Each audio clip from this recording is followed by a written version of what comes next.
Itu berapa kali saya lihat videonya Mas Wapres Gibran, itu kayak jadi bahan lelucon, sering banget tuh jadi bahan lelucon. Ada misalnya nanya mahasiswa, mahasiswa jawab panjang atau mahasiswa bertanya tuh jawabannya pendek. Ada berapa lah macam-macam video yang saya temui gitu. Gimana nih Bang, nih 2026 masih belum kelihatan ini wibawa sebagai wapres nih kayaknya. Kalau ada terkesan bahwa Pak Prabowo belakangannya ke sini nih lebih terkesan jalan sendiri. Apa memang mulai meninggalkan Gibran gitu? Artinya ini wah udahlah pertama-tama dulu dimanfaatkan aja untuk pemilihan, tapi kalau sekarang sudah Prabowo jalan dengan caranya sendiri gitu. Ya, itu kan Mas Wapres Gibran. Wah, saya berapa kali tuh lihat di media sosial, tapi kayaknya kok jadi bahan lelucon gitu ya. Itu juga ada nih soal Hambalang Boys. Nah, siapa aja mereka ini? Bagaimana di tahun 2026 nih? Dan saya juga lihat kemarin itu di media sosial Anies Baswedan lagi nonton stand up-nya Panji. Nah, saya bukan komentarin Panjinya, nih Anies Baswedan bagaimana nih prospeknya ke depan. Nah, untuk membicarakan masalah ini bukan saya yang akan menganalisis, tapi ini adalah teman lama saya, Pangi Sarwi Caniago. Bang Pangi, apa kabar? kabar baik, Melel. Alhamdulillah hadir Siap. di sini. Luar biasa, Ini podcast Egi berkelas. update di Egi Media tayangan perdana. Wah, Ya, ngeri. ya. Egi Media berkelas ini. Pertama kali kan, Amin. menyala. Jadi Bang Pangi ini Direktur Eksekutif Foxpol Center Research and Consulting.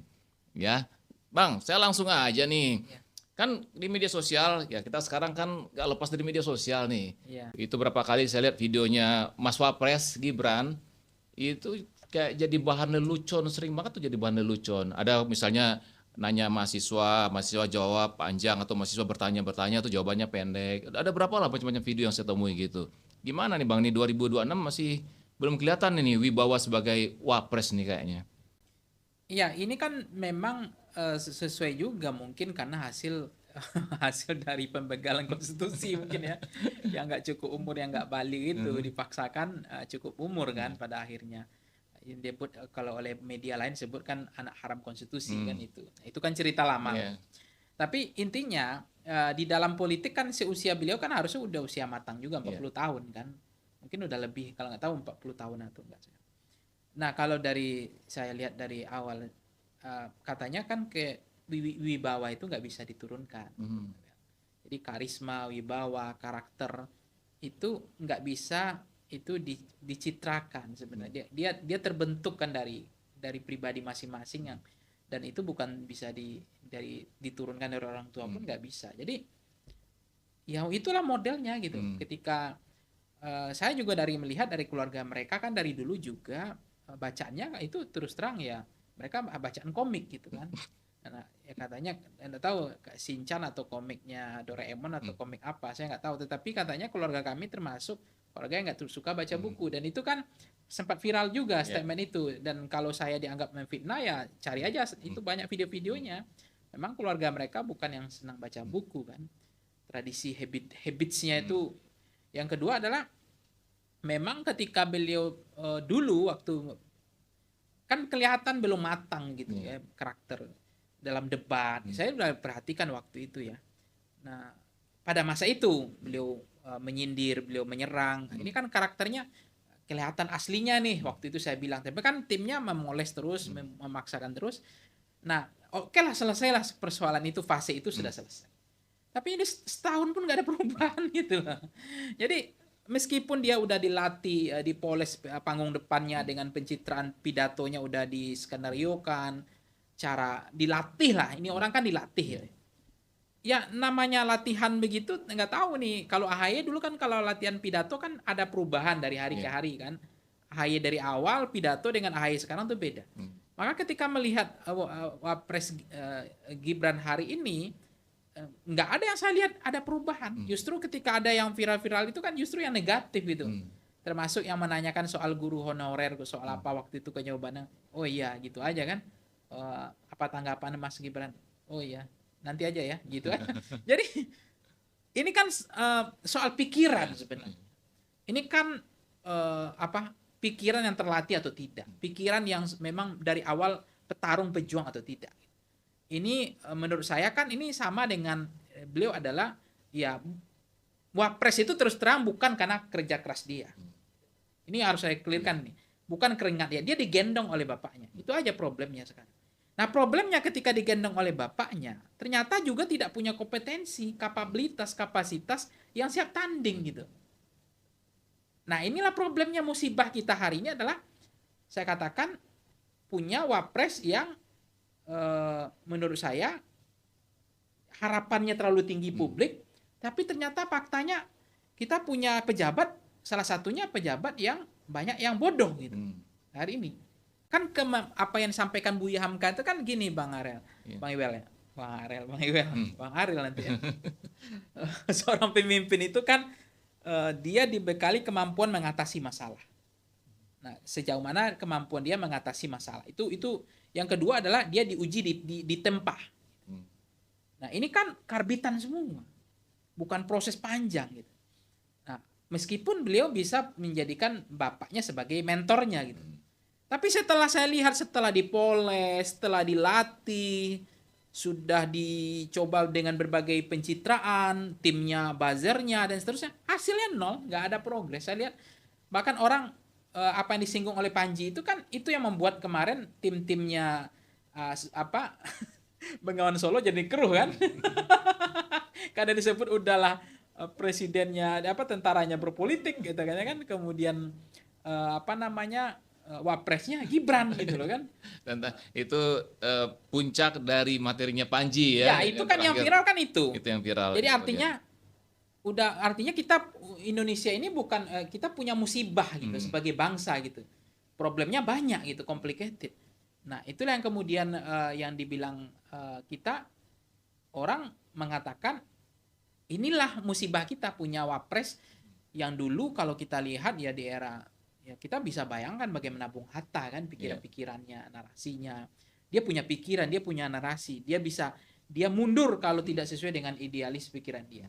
Kan salah satu wapres yang mundur per hari ini belum ada, baru Bung Hatta yang mundur ketika ada sesuatu yang tidak bisa dinegosiasi, dikompromikan. Berarti ini kan terlihat juga nih, kalau ada terkesan bahwa Pak Prabowo belakangannya ke sini nih lebih terkesan jalan sendiri. Apa memang mulai meninggalkan Gibran gitu? Artinya ini wah udahlah pertama-tama dulu dimanfaatkan aja untuk pemilihan, tapi kalau sekarang sudah Prabowo jalan dengan caranya sendiri gitu. Iya, kalau kewenangan kan udah diberikan juga oleh Presiden ketika ke luar negeri kan. Gibran udah dikasih kesempatan waktu itu mewakili apa gitu. Saya tahu komprehensi atau apa waktu itu. Sebelumnya kan AHY yang sering diberikan kewenangan ya, otoritas untuk pergi mewakili Presiden kunjungan ke luar negeri gitu. Nah, tetapi kan tidak ada juga perbaikan, tidak ada kemajuan juga, tidak ada yang bisa dibanggakan dari pikiran-pikiran statement gagasan dari seorang wapres ini gitu. Nah, kalau sekarang wapres itu menurut saya ya antara ada dan tiada. Keberadaannya tidak dirasakan oleh rakyat gitu. Itu yang dikhawatirkan hari ini memang kalau Presiden Prabowo jalan sendiri memang ini baratnya ban serap memang nggak kepake kecuali ban yang utamanya meledak gitu kan. Baru kepake. Nah, ini kan betul-betul ban serap yang nggak dipakai gitu. Tetapi kan Presiden Prabowo itu kan menghargai aja. Beliau punya komitmen bagaimana misalnya soal IKN, dilemanya itu beban negara hari ini, defisit negara, tapi tetap beliau ingin menyelamatkan muka presiden sebelumnya, legasi presiden sebelum. Itu hebatnya Presiden Prabowo kan, punya komitmen. Nah, soal Gibran karena beliau sudah dari awal sudah satu paket, dia menghargai saja sebenarnya. Jadi prinsip menghargai, dia tahu betul mungkin kompetensi, kapasitas, kapabilitasnya ini orang bukan siap tanding gitu. Memang akan hanya sebagai ban serap yang nggak kepake gitu. Tapi bagaimanapun Presiden Prabowo itu punya komitmen saling menghargai presiden sebelumnya itu saja. Termasuk beban negara di IKN itu karena menghargai saja. Sebenarnya kalau nggak diteruskan, yang rugi negara juga karena pajak kita habis terkubur di sana gitu. Kalau mangkrak yang rugi rakyat juga karena rakyat bayar pajak di situ. Uang negara sudah banyak ditimbun di sana. Kan itu aja, bukan persoalan ini worth it, ini bagus. Enggak, ini karena memang udah terlanjur semuanya. Ya, jadi menyelamatkan saja. Kalau mangkrak, nanti kayak Presiden Prabowo yang datang ke Hambalang lagi gitu. Menyindir-nyindir ketika Jokowi menyindir Hambalang yang nggak jalan di eranya Jokowi ketika serangan SBY kuat pada masa itu kan, kritis jadi oposisi kan. Ini yang kemudian Presiden Prabowo menurut saya hanya menghargai Gibran saja. Kalau saya lihat. Tapi kalau kemampuan menghargai karena ayahnya. Iya, ayahnya ada sahamnya di situ nampak-nampaknya saya lihat. Dan sekarang pemilik saham itu masih Ya berpengaruh. sebenarnya menurut saya harusnya sudah selesai lah ya. Hmm. Kalau memang dianggap sahamnya Pak Prabowo itu ada di sahamnya ada saham Pak Jokowi dalam pemenangan itu. Artinya kan begini, kalau presiden sebelumnya netral, maka kan tidak ada saham sebetulnya. Jadi tapi ketika presiden dulu itu ingin punya saham, dia tidak netral kan. Jadi ada anaknya, ada kemudian waktu itu terkenal istilah abuse of power dari Presiden Jokowi gitu kan, mengarahkan semua aparat-aparat dan seterusnya diduga pada masa itu ya, termasuk Parcok dan seterusnya. Itu kan sudah rahasia umum lah. Nah ini yang kemudian hanya ingin intensitasnya hanya ingin menghargai Jokowi sebagai mantan presiden yang dibilang pernah magang di sana kan dulu. Pernah beliau diangkat menjadi menteri. Nah itu nggak dilupakan karena memang militer itu, tentara itu kan dia punya komitmen. Yang kedua dia tidak berkhianat, tidak senang berkhianat kan. Rata-rata kan jenderal di situ. Itu yang membuat Jokowi kan senang dengan Prabowo sebenarnya. Karena nggak mungkin Prabowo mengkhianati Jokowi gitu. Termasuk hari ini Gibran itu gitu. Makanya memang saya dari awal memang ini mau di-upgrade semacam apapun, mau dipaksa desain apapun arsitekturnya, mau dipoles semacam apapun oleh timnya, mau dibentuk model apapun, itu memang udah segitu gitu. Kapasitasnya udah nggak bisa di-upgrade sebenarnya. Tetapi itulah yang kemudian membuat kita hari ini berpikir yang penting Presiden Prabowo sehat aja dulu gitu 5 tahun ini. Selamat dulu. Karena kalau di tengah jalan terjadi apa-apa, itu yang diprediksi oleh banyak purnawirawan itu kan. Yang nggak kepikir sama kita gitu ya, namanya umur, kesehatan dan seterusnya. Hari ini yang penting presiden bisa 5 tahun ini sehat saja, itu udah bersyukur. Karena dengan kompetensi, kapasitas, kapabilitas dan beban hari ini kok saya nggak tega gitu. Kok dengan seorang wapres gitu loh hari ini nggak tega saya memberikan beban kerja, kita kasihan aja gitu ke dia gitu loh. Dengan kondisi hari ini bangsa, tantangan challenge-nya PR bangsa, bagaimana tantangan global challenge. Kemudian dikasih ke beliau, seandainya ada sesuatu hal terjadi di tengah jalan nanti, saya rasanya kasihan aja beban itu diberikan kepada orang yang nggak upgrade, kapasitasnya nggak ada di situ gitu. Tadi Bang Panggi kan mengkritisi tentang kompetensi. Nah, kalau kita melakukan media sosial audit atau media sosial monitoring lah, kan itu bisa dilacakan ya. Kita lihat upaya dari Mas Wapres itu eksisnya itu kuat sekali. Berarti kan bukan hanya bicara setahun 2 tahun ini, pasti juga 2029 langkahnya seperti apa. Nah, gimana Mas Panggi melihatnya ini nanti itu? Ya itu kan kalau saya nggak tahu ya. Kalau nanti muncul hasil survei atau hasil media sosial, percakapan di media sosial, sentimennya ya, pro kontranya, bagaimana beliau memberikan harapan itu ya. Itu kan menjadi wapres itu memang nggak mudah ya. Kita kan juga statement hari ini karena belum jadi wapres kan. Tetapi kan minimal Indonesia merdeka udah 80 tahun. Kita punya wapres sekelas ini menurut dengan bangsa yang begitu besar, negara yang begitu besar. Memang nggak kepake jadinya gitu. Karena kemampuan beliau untuk memitigasi, kemampuan dia punya pikiran saja, itu pun tidak tersampaikan. Coba Bang Ewel sekarang, apa yang ada di benak Bang Ewel ketika disebut nama Gibran? Nggak ada kesan gitu loh. Minimal kalau dia punya konsisten pikiran, dia akan selalu berstatement itu, punya pikiran seperti itu, punya mimpi-mimpi, punya cita-cita, ada pikiran, ada otak untuk bicara itu. Dan itu saya nggak pernah dengar dalam pikiran saya ketika bicara tentang wapres gitu, namanya Gibran. Itu blank, otak saya blank, nggak ada yang saya kesan itu apa dalam benak saya, nggak ada, keynote-nya nggak ada. Ya, jadi pertanyaan Bang Panggi tadi nggak usah saya jawab karena di waktu pentasnya Panji nyebutin sudah jawaban dari audiens atau respon audiens saat itu sudah mewakili sebenarnya gitu. Gitu. Jadi nggak ada upaya memang nggak ada pikiran. Jadi nggak ada upaya yang bisa dilakukan lagi. Ya kalau jadi pejabat, jadi pemimpin, presiden apalagi menteri kan, itu kan dia bukan tukang yang bawa-bawa masuk ke gorong kan, nggak begitu, harus begitu. Yang dulu tuh yang bawa-bawain meja, angkut-angkut tas, atur-atur jalan, cium-cium tangan orang, nggak perlu begitu. Yang penting dia punya pikiran. Apa pikiran, gagasan dia tentang Indonesia ini? Apa mimpi kita? Bagaimana mengatasi masalah Indonesia hari ini? bagaimana setiap ada problem, dia hadir mengatasi itu. Dia punya statement, dia punya pikiran, dia punya gagasan, dia mampu memberikan harapan. Karena kita hadir di Indonesia, kita tinggal di Indonesia, kita tidak pergi menjadi yang disebut banyak hari ini bicara kabur aja dulu. Iya. Itu karena ada harapan di Indonesia ini. Itu membuat kita masih tinggal di sini. Nah, minimal ketika dia menjadi wapres, kalaupun dia tidak mampu mengatasi masalah, dia meski memberikan harapan. Supaya kita tetap meyakini bahwa ini ada harapan. Pikiran itu nggak ada. Blank saya lihat. Jadi ketika kita memang nggak butuh juga orang yang berapi-api ya. Kadang-kadang ada juga mengatakan strong leadership. Orang yang ngomong pintar belum tentu hebat juga strong leadershipnya. Ada juga orang yang ngomongnya satu-satu, bahasanya pelan-pelan, tapi terukur. Ada juga katanya strong leadershipnya bagus. Tapi kalau keduanya nggak punya, udahlah ngomong nggak ada pikiran, strong leadershipnya nggak kelihatan, apa yang dilakukan selama ini juga nggak ada. Mengatasi masalah bangsa hari ini, harapannya diberikan, ya udah selesai, tutup buku. Iya. Saya tutup buku dulu nih ya. Oke, ini 2026 Bang Pangi. Agak lompat sedikit nih. Kalau 2025 waktu itu kan ada berapa kali reshuffle Ya. kabinet. Nah, 2026 nih kalau menurut prediksi Bang Pangi bakalan terjadi reshuffle lagi nggak nih? Ya, mestinya memang reshuffle itu kan key performance indicator ya, alat ukur untuk bagaimana presiden kira-kira sudah terpuaskan nggak, approval ratingnya gimana, level confidence gimana, orang melihat Presiden Prabowo ini kerja atau tidak gitu bagi orang. Nah, intinya bekerja atau tidak itu tergantung menterinya kan, karena menteri adalah pembantu presiden. Nah, kalau menterinya menjadi akhir-akhir menjadi beban presiden, menterinya suka ngomong aja salah, apalagi bekerja ngomong aja salah, apalagi kerjanya pasti salah, ngomong aja udah salah gitu. Nah, itu harus diresapel, memang harus ada efek kejut itu.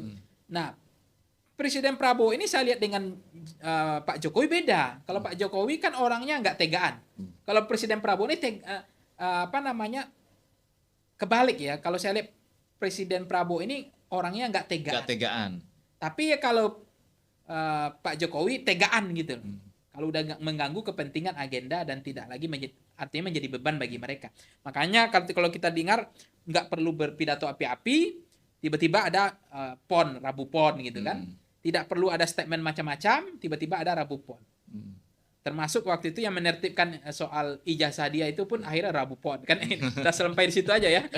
Karena menterinya salah kan, kita tahu ada ijazah asli bodong kan. Ternyata kena reshuffle kan, Menpan RB waktu itu kan.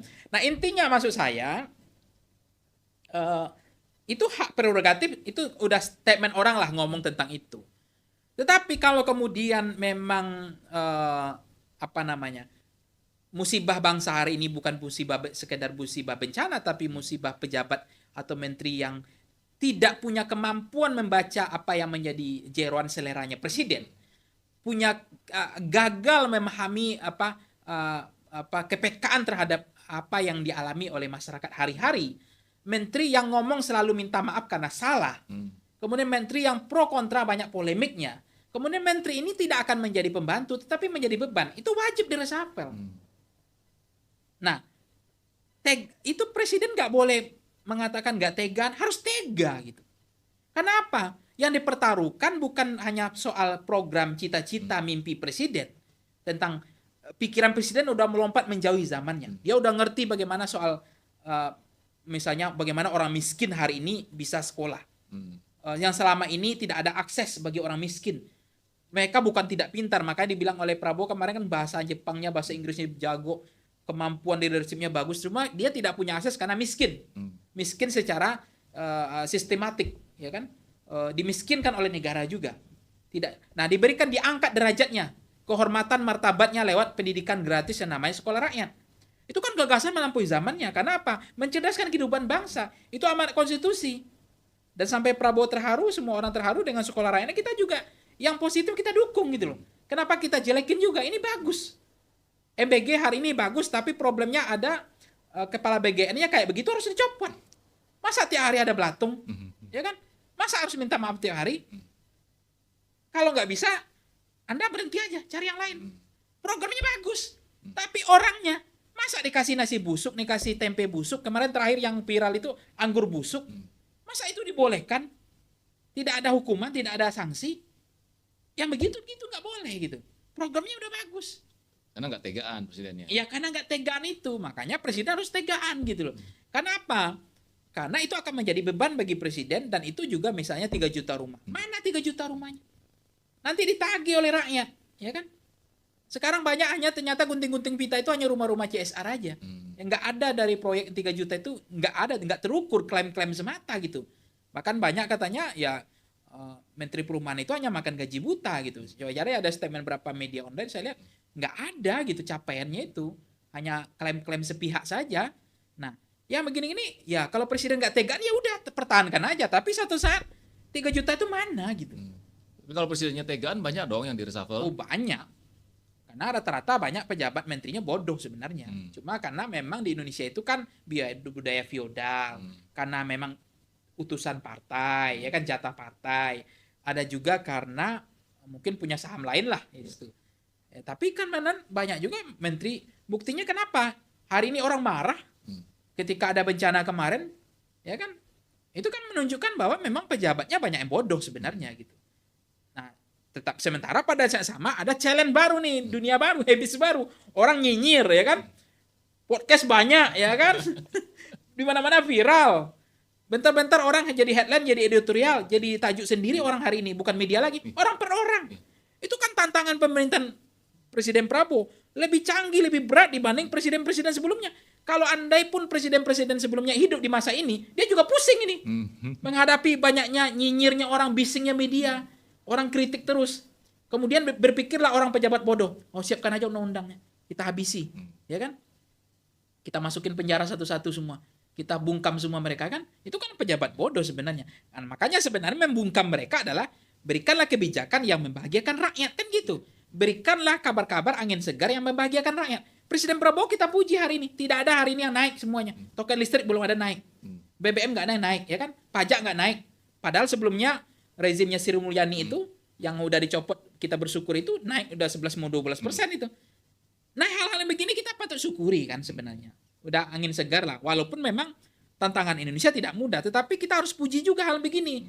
Karena di masa-masa rezim sebelumnya, 10 tahun di era Pak Jokowi, itu semua yang naik. Pertama, pertalite aja tiap minggu bisa naik. Tergantung harga minyak dunia internasional. Minyak dunia kan. Habis itu token listrik waktu itu naik. Ya kan? BBM, sembako nggak terkontrol. Ya kan? Pajak naik. Semuanya naik. Cuma celana pendek aja yang nggak naik di masa itu kan. Nah, sekarang kita sudah tertahan nggak naik aja kita udah bersyukur dulu nih. Kalau walaupun pada saat sama Indonesia hari ini inflasi misalnya ada pendapatan yang defisit misalnya kan tantangannya soal bagaimana tantangan hutang gitu ya. Tantangan banyak proyek strategis nasional masih belum jalan gitu dan itu kan apa-apa. Jadi kalau baik pemerintah ini kita puji. Tapi kalau memang ini adalah bau amis, ngapain kita puji? Saya setuju itu. Kalau baik kita puji, kalau yang perlu dikritisi kita kritisi. Iya. Ini karena saya sekarang sudah punya podcast, maka saya tuh pengen ketemu Komisi 3. Saya pengen dibikin pasti rancangan undang-undang dulu ya. RUU Perlindungan Podcast. Nah, kan RUU Perlindungan Podcaster. Nah, jadi ada undang-undangnya nih supaya nggak dikit-dikit nanti di polisi. Ya kan gini, sebanyaknya ini usaha 10 podcast kita tampil Bang Eben. Tiba-tiba kita tergelincir satu kata, dicarilah diksi frasanya. Wah, ini masuk penghinaan, ya kan? Bukan lagi kritik, kan? Nah, kebetulan yang ini DNA-nya memang benci sama kita, nggak suka. Padahal kita ini, udahlah saya sering sampaikan, kita ini tokoh yang kritis ya. Akademisi dosen. Bukan komisaris. Cari duit sendiri. Nggak ada uang negara ke kita, ya kan? Karena bukan digaji negara, bukan pejabat juga kita ini. Habis itu kita berikan kritik kepada negara. Kadang-kadang kita berikan juga masukan-masukan ganti misalnya, kan itu masukan. Karena masukan itu resapel itu kan masukan. Nah, terus udahlah habis itu kita dibilang hanya kritik-kritik aja, tidak konstruktif ini dan seterusnya. Kita udah berikan vitamin, suplemen, ini jamu pahit tapi sehat. Karena negara itu buta, budek, negara itu tuli. Kekuasaan itu budek. Makanya harus dikritik, nggak boleh puji-pujian. Karena kalau puji-pujian aja, manis-manis aja, nanti kolesterol asam urat. Ya kan? Naik gulanya. Tapi kalau puji-pujian jamu. Jamu itu harus dilawan. Jamu itu pahit tapi sehat untuk negara. Kita kan memainkan peran begitu. Tapi kita dicari-cari. Di mana ini deliknya, ya kan? Ya. Memang disengaja gitu loh. Kan menurut bahasa saya memang nggak boleh menggunakan gimana ya bahasanya lagi ya. Jadi gini, berarti harus lebih lengkap undang-undangnya itu. Jadi RUU Pelindungan Podcaster dan Tamunya. Iya. Tidak hanya cukup sampai di situ. DPR punya amnesti, abolisi yang kebal amnesti ya. Oh iya iya. Imunitas, hak imunitas. Imunitas kan, lidahnya dilindungi oleh undang-undang. Iya. Semestinya podcast ini juga dilindungi undang-undang yang orang-orang kita ini kan. Iya. Tapi kan begitu undang-undang ITE kita selamat kemarin semua. Iya. Saya kan udah ngerti tuh undang-undang ITE itu jebak-jebakannya, pasal karetnya ya kan. Iya. Banyak orang-orang yang kritis waktu itu tiarap masuk penjara. Itu banyak gitu. Di era Jokowi 10 tahun itu banyak. Tapi kita bersyukur 10 tahun selamat lah gitu. Karena kita ngerti diksi prasaya, kita nggak sebut nama orang waktu itu, hanya disebut patut diduga bisa iya bisa tidak, ya kan. Kemudian kita lebih banyak kritik sebenarnya, bukan menghina kan. Nah, lahirlah undang-undang KUHP baru ini. Ini juga kan jebakan ranjau juga. Kita nggak tahu juga di mana, kita nggak boleh takabur juga soal undang-undang begini. Siapapun kita nggak boleh takabur ini, karena siapapun nanti hanya menunggu waktu gitu loh. Karena banyak orang nggak sadar, karena Anda belum mencoba mengalami. Yang seperti hari ini Larasati yang masuk penjara hanya karena kritis gitu. Akhirnya alhamdulillah dibebaskan hari ini kan, 6 bulan tapi dibebaskan kan. Dikasih obat yang expire gitu kan. Kan kasihan banget, udah masuk penjara dikasih obat expire. Nah, hanya karena mengkritik pemerintah misalnya. Nah, jadi mampu dong. Kita karena merasakan itu, jangan-jangan kita juga akan terdampak gitu. Jadi sehingga Indonesia itu kan pikiran begitu. Dia belum sadar kalau belum dia merasakan gitu loh. Nah, kita merasakan, seolah kita merasakan orang-orang hari ini menjadi korban dari situ undang-undang ini gitu. Maka kita pikirkan undang-undang ITE aja udah gitu kejamnya. Apalagi KUHP kalau ini arahnya kemana nih gitu. Aman nggak bagi orang untuk berbicara, karena ya sumber kebebasan kemajuan semua peradaban bangsa itu ada kepada freedom, kebebasan itu. Itu sumber kemajuan, prasyarat maju atau tidak majunya sebuah negara gitu. Sehingga memang lidah kita mesti dilindungi. Tidak hanya lidah kita, tidak hanya lidah DPR.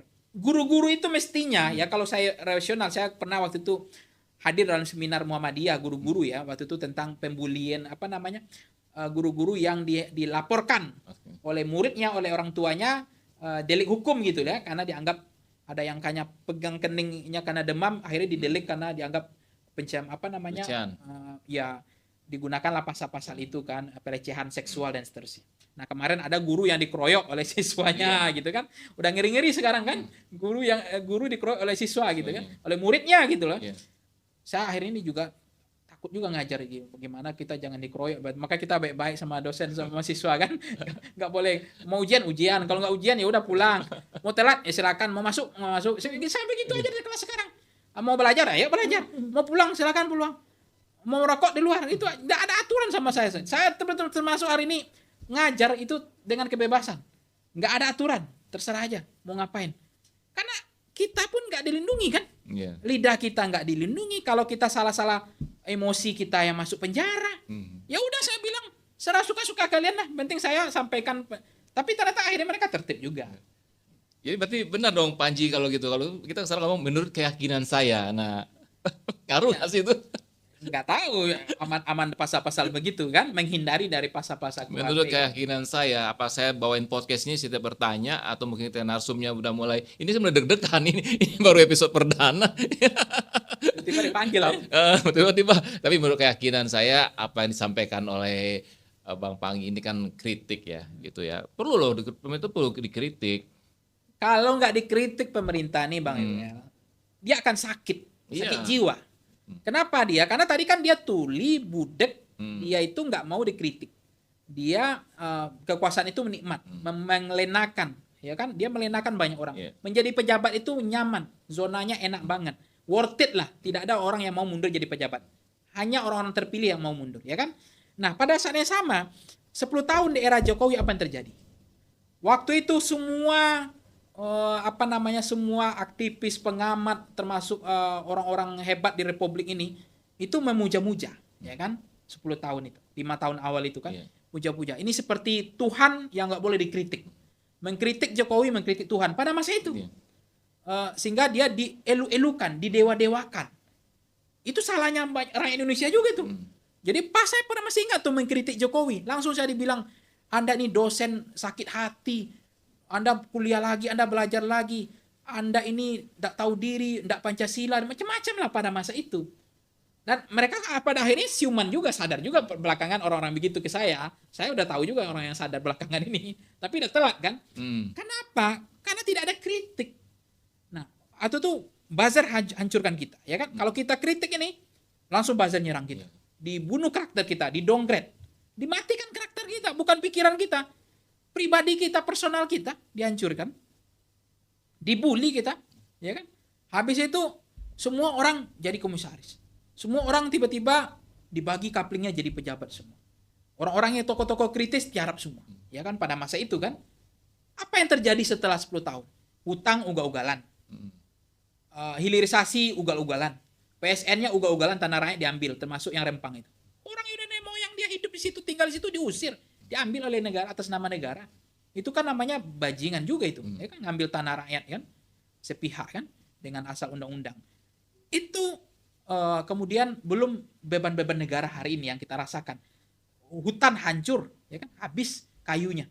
Padahal ada sarjana kehutanan nih, tapi hutannya hilang, ya kan? Ada khawatir juga kita nggak perlu ada sarjana kehutanan di Indonesia daripada hutannya hilang. Iya kan? Nggak ada kritik, ya kan? Kemudian membangun proyek infrastruktur ugal-ugalan, ya kan? Kertajati nggak penting, nggak ada risetnya, nggak terukur gimana KPI-nya, nggak tahu tuh. Tiba-tiba ada aja bendara demi proyek. Bangunlah, oke lah IKN, udahlah, bangun aja, ya kan? Belum, pokoknya tiap hari gunting-gunting pita, tol, pada swasta yang bangun diklaim juga, ya kan? Itu aja kerjaan. Nggak ada orang kritik pada masa itu. Semua puji-pujian. Itu yang sebut akhirnya muncullah kolesterol, asam urat, ya kan? Gula darah, stroke akhirnya negara hari ini. Nah, apa yang dialami oleh Prabowo hari ini? Dia hanya mengatasi masalah warisan masa lalu. Yang beban. Tapi nggak tega. Tapi nggak tega juga. Nggak tega. Jadi contohnya gini, ini bukan maunya saya ya, tapi kan di survei pernah ada. Kemudian waktu Panji juga stand up itu dilempar ke penonton, nama ini muncul Bahlil. Nanti kalau Bang Pangi melihat nih, kayaknya nggak bakalan di-reshuffle sampai selesai masa Prabowo ya. Makanya memang dalam kabinet itu ada afirmasinya gini, ada yang keterwakilan Indonesia Timur waktu itu kan Papua, termasuk Menteri Hukum HAM, Menteri HAM kita ini, Natulus Pigai kan. Itu kan keterwakilan daerah. Mungkin di Papua Pigai udah orang yang paling top lah gitu. Tapi kan ketika di sini kan dibully-bully orang. Saya juga nggak tega tuh Pigai dibully gitu kan. Tapi dia orangnya demokratis, dia nggak pernah loh melaporkan. Sampai diwajahkan kayak monyet gitu ini dan seterusnya. Saya bilang ini jahat juga, nggak boleh gitu. Itu rasis itu. Ya kalau itu saya juga nggak setuju tuh kalau udah marah kepada badan, fisik. Ya, itu udah keterlaluan kan. Setuju. Itu betul-betul penghinaan kan. Penghinaan itu nggak boleh. Nah, itu sampai segitunya. Cuma kan kita paham bahwa beliau adalah keterwakilan menteri dari Papua. Beliau juga ngasih bahan sih buat netizen. Itu soal pacar katanya. Saya punya pacar, saya nggak ada istri tapi punya pacar kan. Ya itu. Kalau nggak salah 3 ya. 3 pacarnya gitu kan.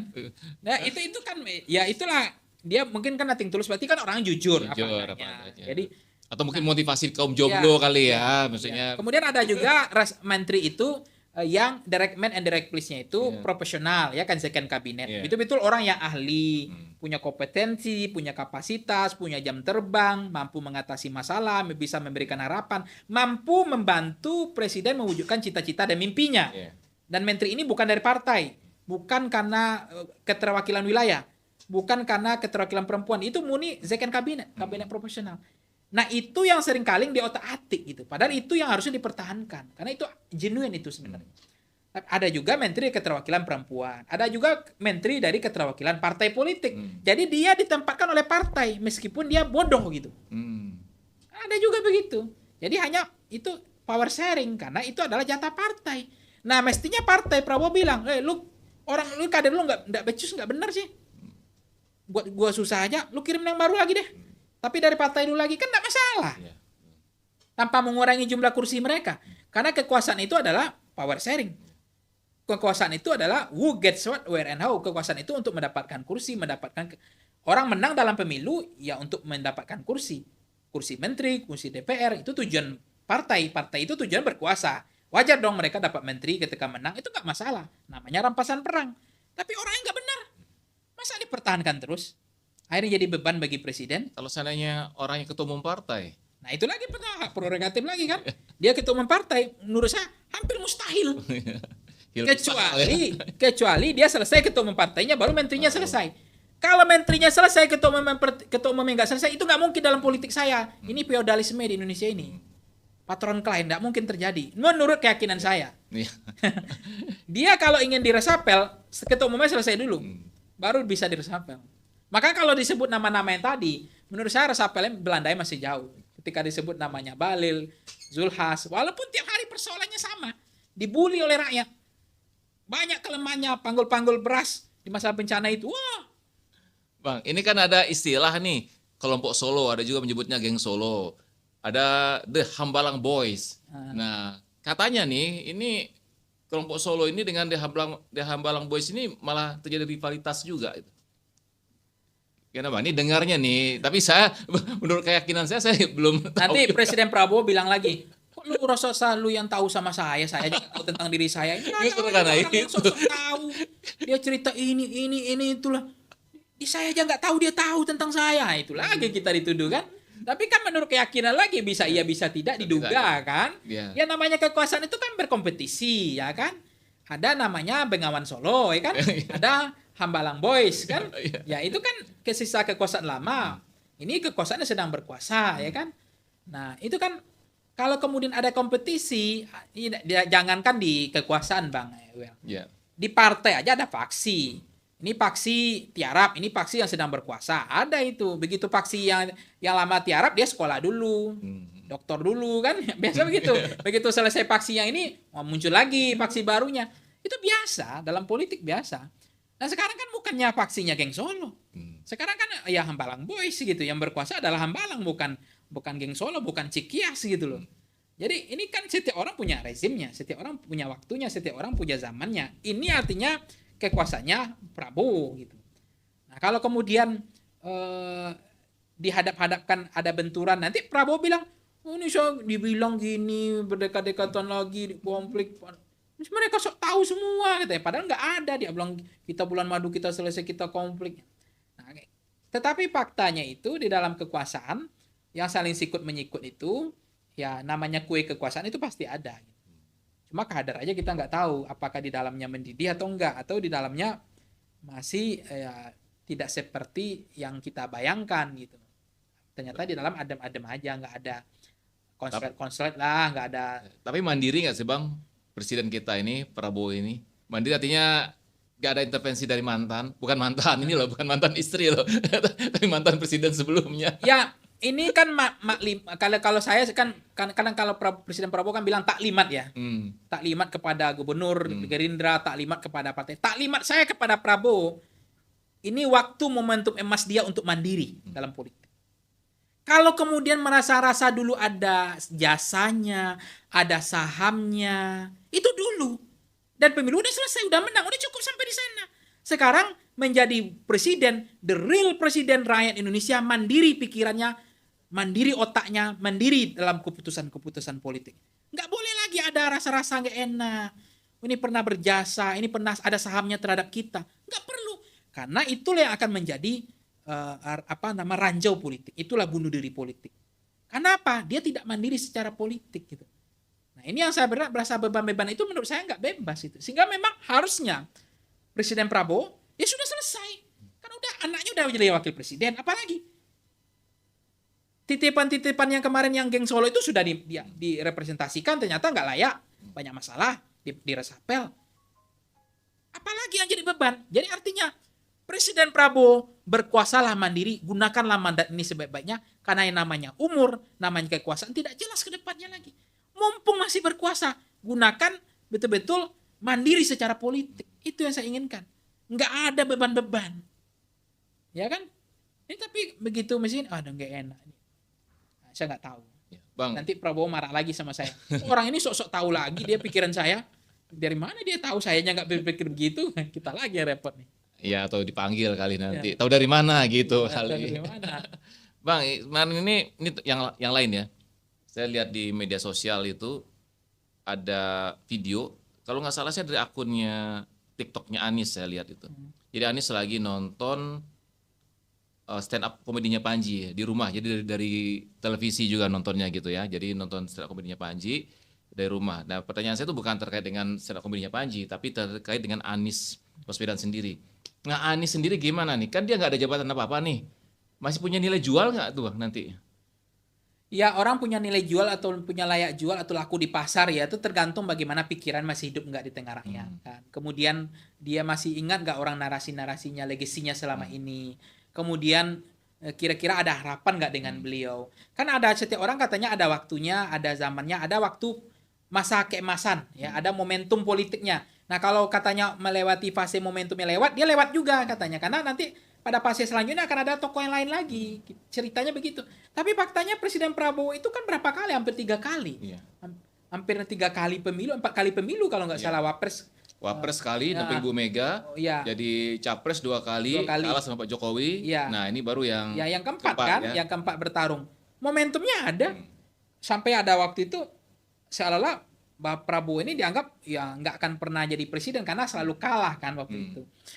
Jadi Anies baru sekali bertarung, ya kan? Ini sudah 4 kali. Kenapa? Presiden Prabowo punya partai politik, ya itu kan terukur juga. Yang kedua, dia punya pikiran-pikiran yang belum tercapai tentang paradoks Indonesia itu kan. Nah, itu yang dia mimpikan kan. Dan dia konsisten untuk maju kan, walaupun kalah gitu. Tapi satu saat dia bermimpi bahwa satu saat mimpi saya tidak akan pernah mati, saya mau mati, saya akan mati kalau Indonesia sudah sejahtera. Kan itu mimpi cita-cita beliau. Nah, kalau Anies Baswedan dianggap kemudian expire, kemudian momentum sudah nggak ada, atau apakah masih laris laku di pasar, apakah nanti apakah rakyat Indonesia masih melihat beliau sebagai harapan nanti ke depan, ya itu tadi ada partai politiknya, pikiran-pikiran dia masih hari ini masih dibaca oleh rakyat, dia masih punya gagasan tentang Indonesia, dia masih punya mimpi, cita-cita yang dia sampaikan. Saya pikir sepanjang itu masih relevan. Tapi dia nggak punya partai politik, Bang. Nah, itu kan jadi tantangan beliau juga. Karena itu kemarin waktu di Pilkada DKI nggak dapat kendaraan. Iya, karena di Indonesia nggak mungkin kalau nggak ada partai gitu kan. Nah, tapi kalau nggak ada partai, tiba-tiba Nasdem, PKS nanti atau kembali bernostalgia, romantis masa lalu, udah giliran kita lagi. Katanya kan, ya udah Presiden Prabowo 5 tahun aja, kata kan. Nah, itu akan tanding kalau memang, tapi kan itu juga melihat seberapa besar juga peluang. Itu kan dilihat dari hasil survei juga nanti. Sentimen publik ya. Bagaimana apakah figur ini betul-betul orang masih menganggap ini figur yang sesuai dengan harapan mereka ke depan, antitesis gitu. Karena nanti antitesis Prabowo itu nampaknya Anies itu apakah bisa menjadi antitesis Prabowo?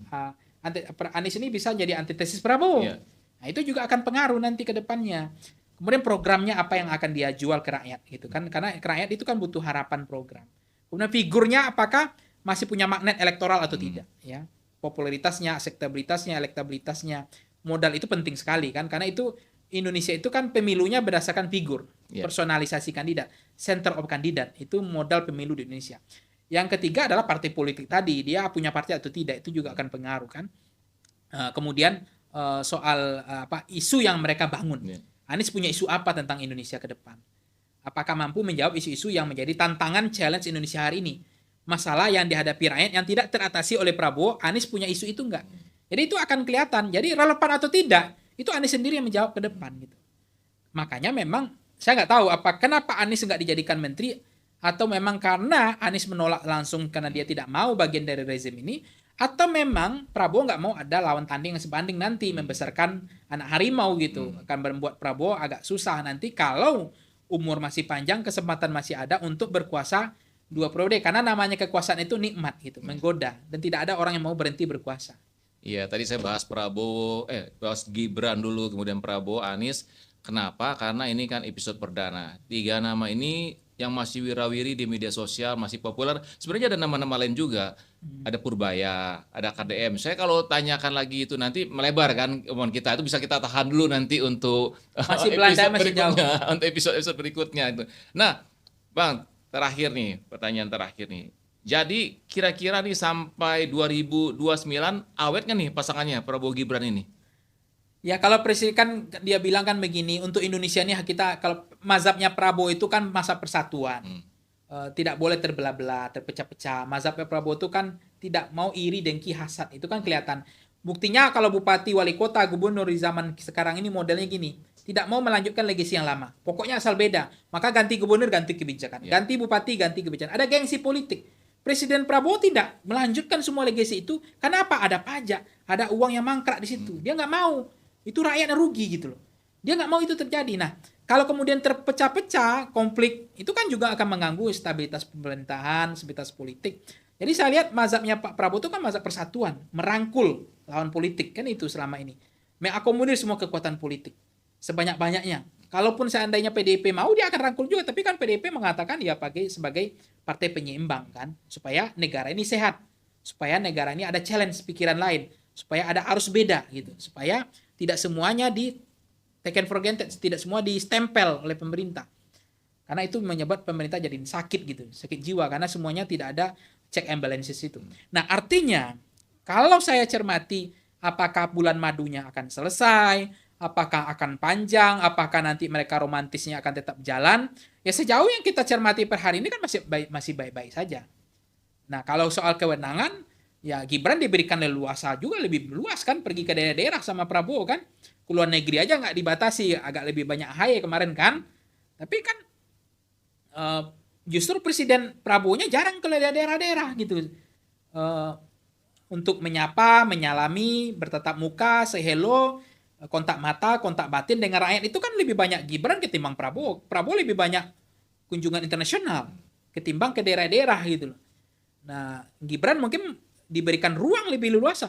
Di era Pak Jokowi, wapresnya itu lampunya gelap. Mobilnya redup lampunya, nggak boleh terang daripada lampu presiden. Itu yang terjadi. Fakta bagaimana Kiai Haji Ma'ruf Amin.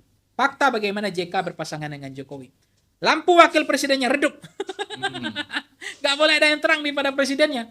Persoalannya hari ini anaknya sendiri wapres. Mau dibuat terang atau redup sama Prabowo, kan itu aja.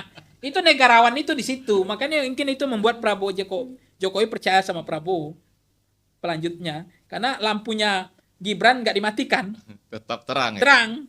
Kalau lain disuruh ngurus masjid itu, ya kan?